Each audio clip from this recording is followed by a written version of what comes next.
Buenas tardes, profe. Hola Liz. Hola, profe, ¿cómo le va? Hola Prisi, bien, ¿y usted? Estoy con un poco de dolor de cabeza. Oh, pobre. Espero que no me deje jaqueca, yo sufro de ese mal. ¿Pero qué? ¿Tiene algún gatillante? Sí, me sabe doler el ojo. Ok.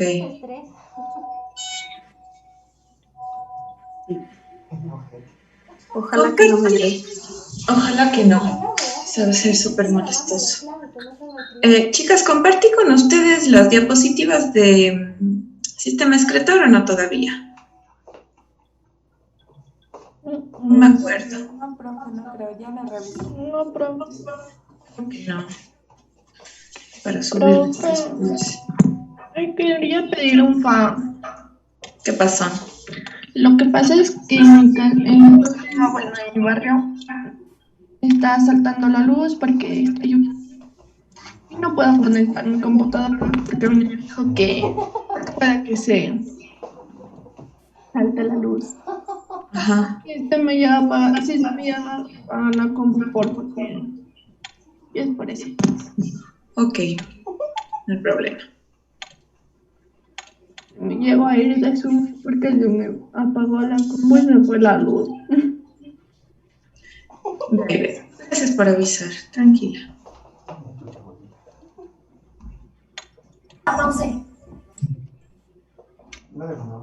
Empecemos entonces, chicas, ¿ya? La semana anterior nos quedamos en sistema excretor, que es uno de los sistemas a través de los cuales nosotros podemos eliminar toxinas, en este caso a través de la orina, pero recuerden que hay órganos que están formando aparatos que participan en este mismo proceso de eliminación de toxinas. El aparato respiratorio, el aparato digestivo, que lo vamos a estudiar hoy día también, por cierto, glándula sudorípara, glándula sebácea, como anexos cutáneos de la piel.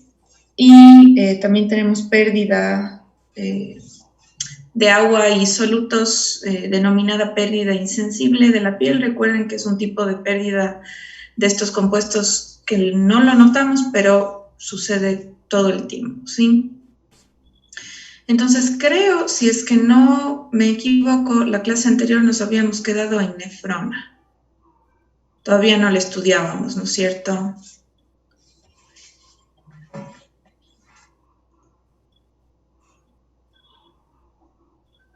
Vimos, vimos que el sistema está formado por vías urinarias, por los riñones, que es en donde se fabrica la orina. Estábamos estudiando las estructuras que envuelven los riñones, que los protegen de golpes, de traumatismos y los mantienen estables dentro de la cavidad abdominal a que no se muevan. Estábamos viendo vías urinarias también, la pelvis renal que ya se inserta, recuerden, en el interior de los riñones izquierdo y derecho, y que se conectan con la estructura funcional y más importante del riñón, que se llama nefrona, en donde se produce la formación de orina, que pasará a los cálices menores, de los cálices menores a los mayores, de los mayores a la pelvis renal, de la pelvis renal a los uréteres, vejiga, y finalmente la orina sale al exterior a través de la uretra, ¿no? Teníamos, recuerden, la pelvis renal, que se introduce aquí por una estructura que se denomina ilio, que es como un espacio cóncavo aquí en el interior, en la cara interna, digamos, de los riñones, por donde ingresa no solamente la pelvis renal, sino también vasos, arterias, vasos linfáticos, ¿sí? Recuerden que estaba formado el riñón por una parte externa que se llama corteza y una interna que se llama médula. Esta porción de la médula está formada por unas estructuras que se denominan pirámides, que son a base de triángulos. Aquí podemos encontrar esta unidad funcional del riñón, que son las nefronas, que pueden extender algunas porciones hasta la zona de la corteza, es normal. Dentro de estas pirámides bueno, hablando de las pirámides, la base se dirige hacia la corteza y el vértice se dirige y se pone en comunicación con los cálices menores. Recuerden que son estas ramificaciones de calibre más fino. 2 cálices o 3 cálices menores forman un cáliz mayor y todos los cálices mayores convergen hacia esta estructura que es la pelvis renal, ¿sí? Para que la orina pueda seguir su camino hasta llegar al exterior. Ya vimos. Los cálices, ok. Entonces, esta es la nefrona y esta es la unidad estructural y funcional del riñón. Está compuesta por algunas estructuras que las vamos a estudiar más adelante. Empezamos por la cápsula de Bowman, que es este espacio de aquí. Esta es la cápsula de Bowman. Y el glomérulo que se encuentra, que son en realidad arteriolas. Cuando una arteria ingresa al riñón, empieza a ramificarse en porciones mucho más finas y cuando ingresa dentro de la nefrona recibe el nombre de glomérulo. O sea que glomérulos son arteriolas que ingresaron en esta estructura, ¿sí? Y el conjunto del glomérulo con la cápsula de Bowman se denomina cápsula renal, ¿ya? Cápsula de Bowman más glomérulo se denomina cápsula renal. Después le continúa el túbulo contorneado proximal, se continúa con una estructura en forma de herradura que se llama asa de Henle. Continuamos con otra estructura que se llama túbulo distal o túbulo contorneado distal. Y finalmente tenemos aquí un túbulo colector. Por todas estas estructuras, la sangre que entra a través de las arteriolas empieza a filtrarse. Hay un proceso de filtración, de reabsorción, si es que sí la sangre necesita algún soluto, a través de las paredes de estos túbulos se puede ceder y se va captando también sustancias nocivas o no necesarias, exceso de líquido y solutos dañinos. Todos van recorriendo estas estructuras finalmente hacia el túbulo colector, que su parte última, que se llama conducto de Berlini, se comunica con el cáliz menor, ¿sí? Entonces, esta nefrona, por lo tanto, este es un resumen, ya lo vamos a ver parte por parte. La nefrona se encarga de 3 procesos importantes. Primero, el filtrado de sangre, eso ocurre en la cápsula de Bowman. Segundo, permite el retorno de sustancias útiles a la sangre, porque recuerden que cada célula, que cada tejido está inervado por capilares venosos y arteriales para que exista un intercambio de los compuestos que necesita el tejido o no, y el resto se regresa, ¿sí? Y también depura de la sangre sustancias de desecho que son productos del metabolismo celular.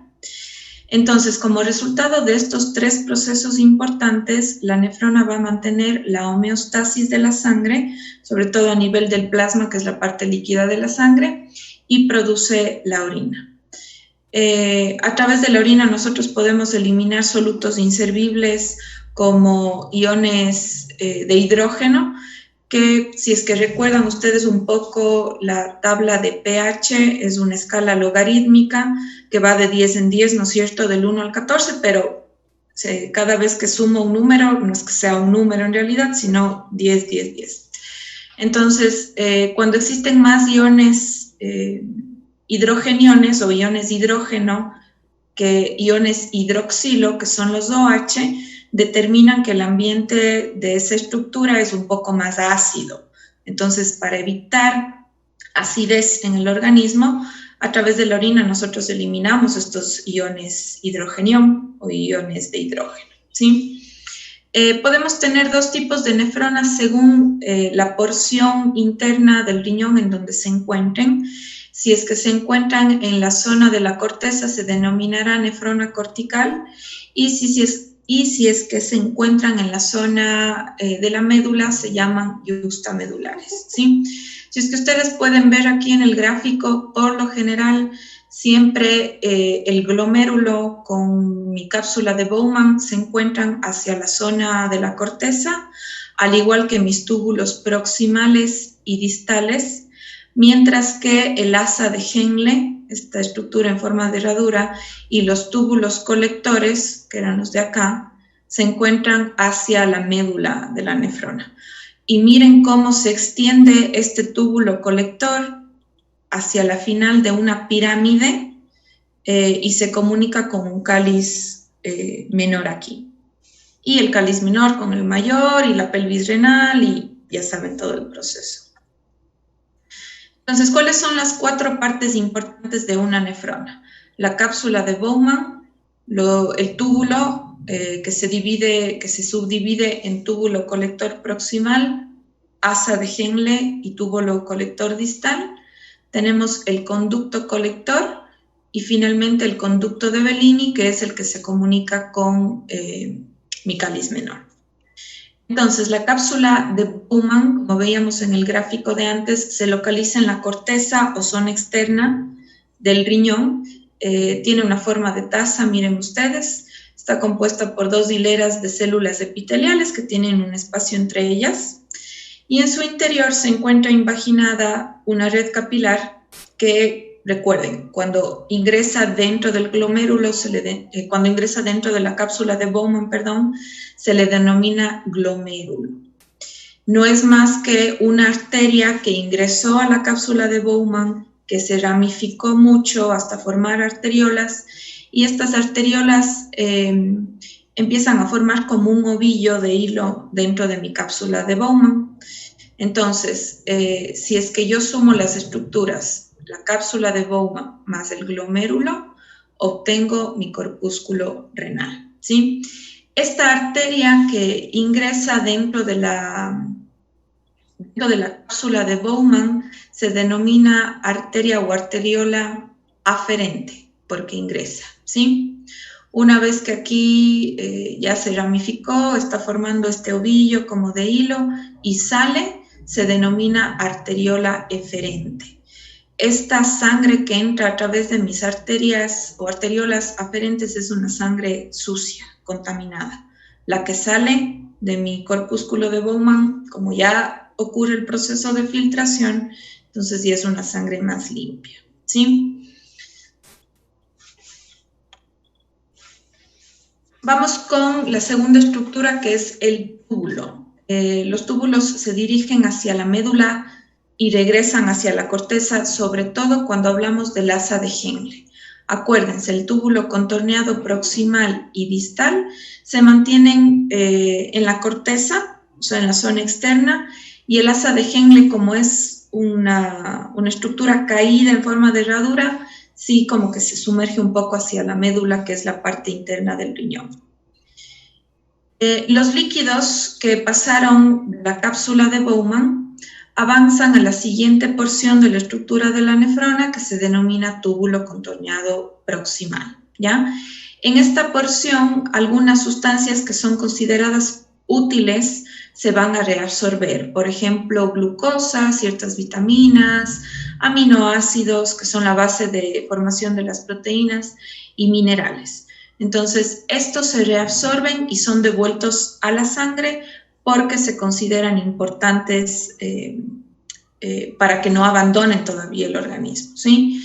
Mientras que, por otra parte, los desechos y excesos de iones o desechos como tal permanecen en el filtrado y serán secretados a través de la orina. Es decir, que todo lo que nos sirva va a seguir todo este recorrido hasta que finalmente se expulse hacia el exterior a través de la uretra, ¿sí?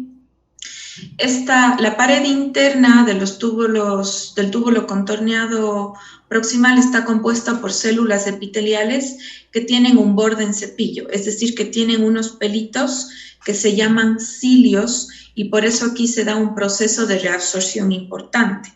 Cada uno de esos cilios está conectado con vasos sanguíneos precisamente para que se reabsorban glucosa, vitaminas, aminoácidos y minerales, que son sustancias útiles todavía para mi organismo, que no tienen que abandonar el mismo a través de la orina. Seguimos después con el asa de Henle, es una continuación de mi túbulo contorneado proximal. tiene una rama descendente que es muy permeable a la absorción de agua, es una extensión del túbulo contorneado proximal y se dirige hacia la médula renal. Miren ustedes, si es que yo aquí tengo la corteza, que es la zona externa del riñón, y la médula, que es la zona interna, repetimos. La cápsula de Bowman y los túbulos contorneados se encuentran en la corteza, mientras que el asa de Henle y el túbulo colector se encuentra en la médula, ¿sí? Entonces, esta asa de Henle, como les decía, está formada por una rama descendente que es muy permeable a la absorción de agua y un segundo segmento que se denomina rama ascendente, que está formada por células cúbicas.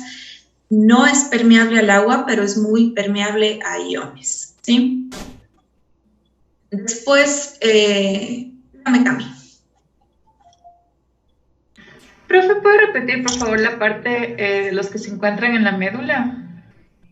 Sí. Médula, asa de Henle, túbulo colector, que es la estructura casi la final, y en la corteza, cápsula de Bowman y túbulos contorneados, proximal y distal. ¿Ya? Listo, vamos con el túbulo distal ahora. En esta etapa se produce el proceso de excreción. ¿Por qué? Porque las células del túbulo renal extraen de la sangre sustancias de desecho que van a añadirse a los líquidos filtrados para poder formar la orina. Entonces, estas sustancias de desecho son iones como potasio, hidrógeno, súper importante, esto que controla niveles de acidez, amoníaco e incluso algunos fármacos como penicilina. Cuando nosotros estamos tomando medicina por alguna enfermedad, antibióticos y demás, todas las sustancias de desecho que no se metabolizaron en el hígado, porque el hígado metaboliza las medicinas, son transportadas y eliminadas a través de la orina gracias a la función renal, ¿sí?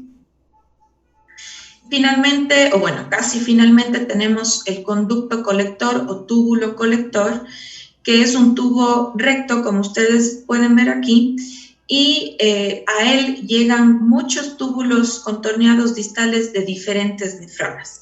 Entonces, por ejemplo, aquí llega un túbulo contorneado distal de una nefrona, por acá llega otro, y estas ramas por aquí medio incompletas hacen referencia igual a túbulos contorneados distales de diferentes nefronas.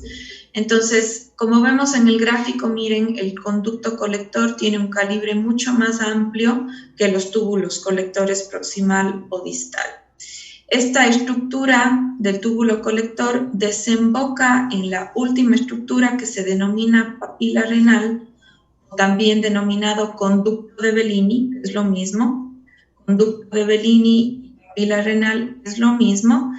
Y este es el último componente de la nefrona que tiene contacto con el cáliz menor, ¿sí? Que se encuentra en el vértice de mis pirámides renales, que se comunican con mis cálices mayores, que se comunican con la pelvis renal, siguen por los ureteres, vejiga, uretra y la orina sale del organismo, ¿sí? Es así como se va formando. Vamos a ver entonces los pasos importantes por los cuales se da la formación de la orina. Una de las funciones más importantes del riñón es formar orina, cuyo volumen y composición finaliza con el resultado de 3 mecanismos que se dan en la nefrona. Filtración, que se da, acuérdense, en la cápsula de Bowman, reabsorción en los túbulos y secreción finalmente por el conducto colector, ¿sí? La filtración glomerular, ¿por qué filtración glomerular? Porque a través de las arteriolas que ingresaron en mi cápsula de Bowman se da este proceso de filtrado, ¿sí? ¿Por qué sucede esto? Por la fuerza que tiende a sacar el agua desde los capilares glomerulares hacia el espacio de Bowman. Entonces, todos los componentes del plasma pueden pasar a este espacio de Bowman excepto algunas proteínas porque tienen mayor tamaño molecular, entonces no pasan por ahí. Después tenemos el segundo proceso, que es la reabsorción tubular. Es el proceso mediante el cual entre un 98 a un 99% de agua y solutos filtrados aquí en la cápsula de Bowman, que se encuentran en la luz del túbulo contorneado, pasan a los capilares que rodean a este. Recuerden y no se olviden, cada célula, cada tejido está compuesto por red de capilares venosos y arteriales, para que haya intercambio de sustancias de beneficio para el tejido y sustancias que no benefician al tejido. Entonces, en este caso, todo lo que le pueda beneficiar a la sangre de las arterias y venas que están inervando a esta porción de los túbulos pueden ser reabsorbidos, ¿sí? ¿Por qué? Porque recuerden que en los túbulos, nosotros aquí en el proximal, perdón, aquí, tenemos unas vellosidades que se llaman cilios, que están compuestos por vasos sanguíneos que absorben, tienen la capacidad de absorber nutrientes, en este caso para la sangre. Y la secreción tubular, que es el proceso por el cual algunos solutos que fueron filtrados, algunos, solamente algunos, pasan desde los capilares hasta la luz del túbulo. Entonces, si es que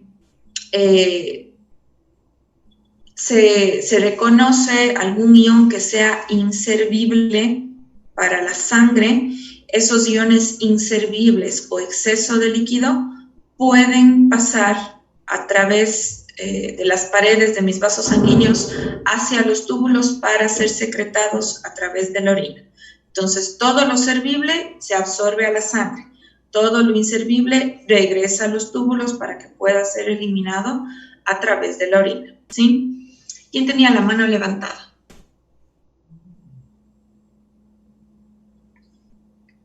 Veo que dos tienen la mano levantada. Cami, ¿usted? No sé quién más. Si alguien levanta. Profe, perdón, dejé la mano levantada. Ah, ya. Listo. Yo tenía la mano levantada. Profe, ¿puede volver a explicar lo de los túbulos y de la luz? Estoy un poco confundida, por favor. Ya, a ver. En el túbulo contorneado proximal, que se da el proceso de reabsorción tubular, quiero que ustedes entiendan que si realizan un corte en el túbulo, un corte transversal, dentro del túbulo, digamos que esta es la luz de mi túbulo, voy a encontrar bastantes pelitos que se denominan cilios, y un cilio tiene la única función en la vida de absorber. Cada cilio está inervado por vasos sanguíneos. Entonces, si es que a mi sangre le hace falta algún nutriente, algún ion o líquido que se encuentre dentro del túbulo, va a pasar del túbulo hacia la sangre a través de estos pelitos o cilios, ¿sí?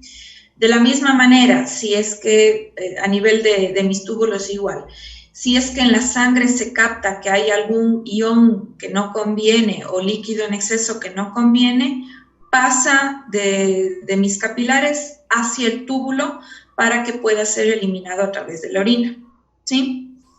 Eso es lo que sucede. Entonces, cuando nosotros orinamos, estamos eliminando a través de la orina excesos de iones de hidrógeno o iones hidrogenión para así disminuir la acidez del cuerpo, ¿ya? O para deshacernos, como les decía, si estamos tomando algún medicamento porque estamos en algún proceso infeccioso, a través de la orina también podemos eliminar excesos de medicamentos. ¿Qué más? En el túbulo proximal se reabsorbe, esto ya lo vimos antes, la mayor parte de los solutos y del agua que se han filtrado. En el caso de la glucosa se reabsorbe el 100%. ¿Por qué? Pues porque la glucosa es el principal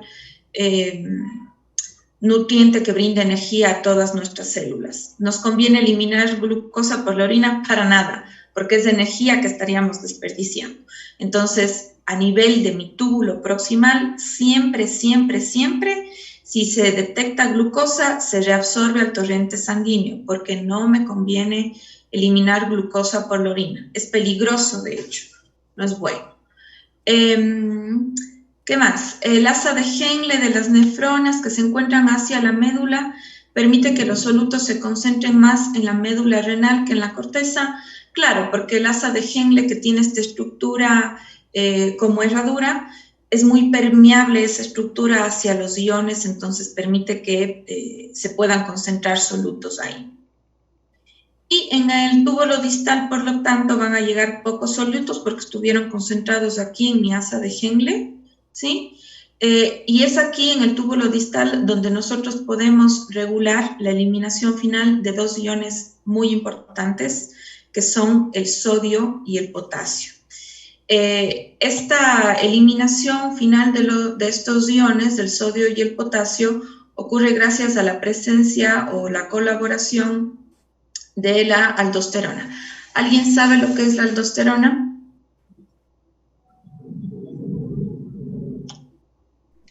¿O han escuchado de la aldosterona? Es una hormona, profe. Es una hormona. Por lo general el varón. No, las mujeres también.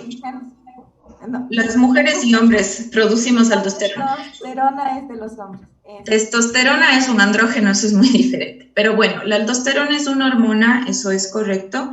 Es producida por las glándulas suprarrenales y esta hormona permite que el sodio pase a la sangre y que haya un intercambio entre sodio y potasio, y con hidrógeno también hay este intercambio que va a pasar al túbulo distal para que sea eliminado a través de la orina.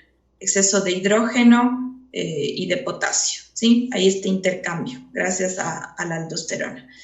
Y en los túbulos colectores, que son ya la porción final de la estructura de la nefrona, se regula la eliminación final del agua por la presencia de una hormona que es la ADH o antidiurética, ¿sí? Que se activa en dos casos. Cuando aumenta la osmolaridad en el líquido extracelular, es decir, cuando se ve más solutos que agua, o por el otro, en otro caso, cuando aumenta el volumen del líquido extracelular.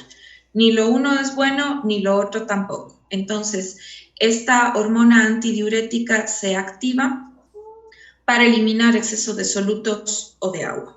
¿Para qué? Para que la concentración de orina sea adecuada. Pero es importante igual mantener una buena hidratación para que no aumente osmolaridad o concentración de solutos en nuestra orina, porque esto está relacionado con temas de deshidratación, ¿sí? Profe, tengo una pregunta. Ajá. Y va con el tema. Usted nos dijo que en orina se iban todos los desechos y eso, en la medicina. Ajá. Y póngase cuando tienen hepatitis, les dan mucho líquido para que orinen y se vaya ahí todita la enfermedad. No, a través de la orina no se va a ir la enfermedad. No, sino que, no sé cómo decirle, sino que, cuando me hospitalizaron por eso y me decían que por la orina que se ve, que es café, que tenía que irse ahí todito lo que es. Exceso de medicamento en todo caso. Lo que pasa es que cuando usted toma medicamentos que son fuertes, estos son procesados gracias a la función hepática. Todo lo que ya no se procesó, todos los desechos que usted formó de ese medicamento porque ya no funcionan más a nivel de sus células que están tratando de reparar, cualquier exceso de ese medicamento puede eliminarse a través de la orina porque es una fuente de desecho. Incluso, no sé si ustedes han tenido algún familiar o conocido que haya tenido cáncer y se haya sometido a quimioterapia. Tienen un olor característico, porque a través de la piel nosotros eliminamos también sustancias de desecho. Entonces, como los pobres están con continua medicación directo a la vena, tienen ese olor característico. Lo mismo pasa si es que cualquier persona, o sea, sobre todo las que se someten a quimio porque es medicación muy fuerte, pero si usted tiene alguna enfermedad crónica y toma medicamentos en exceso, tiene un olor característico, porque el organismo se ve como que la responsabilidad de eliminar todo el producto metabolizado inservible hacia afuera y encuentra vías diferentes, puede ser la renal, la digestiva, por supuesto por el aparato respiratorio, también por el aire que expiramos a través de la piel, nuestras glándulas. Por eso cuando comemos diferente también olemos diferente, o sea, Claro. todos esos son mecanismos para desechar. Por los medicamentos, profe, sino por los sueros que le ponen a uno cuando tiene hepatitis. Creo que le ponen, si mal no me equivoco, creo que le ponen vitamina C. En hepatitis, Les mandan bueno, a mí me embutieron de esos caramelos de leche y me hacían tomar ese calcio. no, eso es diferente, no, caramelos de leche que tengan vitamina C, no. No, me daban caramelos y aparte me daban ese calcio de no sé qué. Eso como para mantener sus órganos, sobre todo huesos, bien, porque el hígado se ve, ya está enfermo, tiene que procesar más medicamentos. Por eso se ponen sueros también para que vayan directamente a su torrente sanguíneo y algunos se limiten a no tener que pasar por el hígado, ¿ya? Ya, profe. Listo, entonces, esto en cuanto, chicas, a el tema del sistema excretor o urinario, que es lo mismo, sus diferentes estructuras internas, externas. No sé si tienen alguna duda, de lo contrario, para pasar al siguiente tema, que es aparato digestivo. ¿Alguien tiene alguna duda, por si acaso? ¿No? Profe, ¿qué pasa cuando los cálculos del riñón son muy grandes y tienen una infección? Pueden romper las estructuras renales, porque los cálculos no tienen paredes lisas, son como pinchos. Entonces, claro, en caso de que ya no estén muy grandes y sea muy difícil que pasen por los ureteres hacia la vejiga, hacia la uretra, sí es preferible operar para sacar. Porque es súper doloroso. Además, imagínense, los ureteres tienen un diámetro súper fino. O sea, las estructuras igual internas del riñón son súper pequeñas. Entonces, el cálculo puede ir desgarrando todas estas estructuras a su paso. Y es bastante doloroso. En el caso de la mujer, se recomienda más que eliminen a través de la orina que en los hombres, porque la uretra en todo caso de la mujer es mucho más corta que la del hombre. 3 centímetros comparada con 16. Pero eso no quiere decir que dependiendo del tamaño del cálculo hay que evaluar. O sea, cada paciente, indistintamente si es hombre o mujer, tiene que ser evaluado de hecho, ¿sí? Listo. Vamos entonces, chicas, con el último tema. Con esto acabamos esta etapa, aparato digestivo, que como se imaginarán es uno de mis favoritos. El aparato digestivo se encarga de incorporar primero alimentos que ingresan a través de la boca por un proceso que se llama ingestión y es súper corto. Usted pone el alimento en la boca, ahí empieza y ahí termina el proceso de ingestión. Después, cuando usted empieza a masticar y a ensalivar los alimentos, empezó el proceso de digestión. Imagínense ustedes. El proceso de digestión, que la mayoría de la gente piensa que pasa en el estómago, en los intestinos, por primera vez, no. El proceso de digestión empieza en la boca. Por eso es súper importante masticar muy bien los alimentos, porque deben alcanzar estructuras mucho más pequeñas para que puedan seguir avanzando por el resto de los órganos que componen el aparato digestivo, ¿sí? Tenemos entonces ingestión, digestión, absorción y utilización. Esto se da a nivel de intestino delgado y finalmente excreción, que es el mecanismo mediante el cual nosotros eliminamos desechos a través de las heces, ¿sí? Vamos cómo está formado. Ay, ya le corté, profe. ¿Qué pasó? Es que yo he escuchado que dicen que hay que masticar 20 veces. Sí, ¿Qué no es cierto es?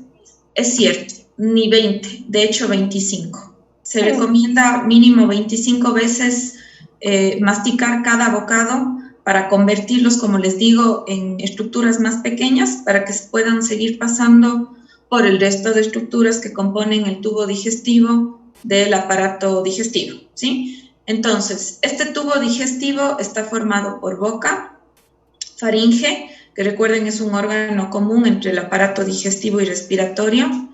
Le sigue el esófago, continuamos con el estómago, intestino delgado con sus diferentes porciones e intestino grueso con sus diferentes porciones. Este tubo digestivo, desde la boca hasta el ano, mide aproximadamente 10 metros de longitud, ¿sí? De diferente grosor y diámetro en cada uno de los puntos que ya vamos a ir analizando. Todos los órganos se sitúan justo el uno después del otro y a través de este tubo digestivo mi alimento viaja para ser ingerido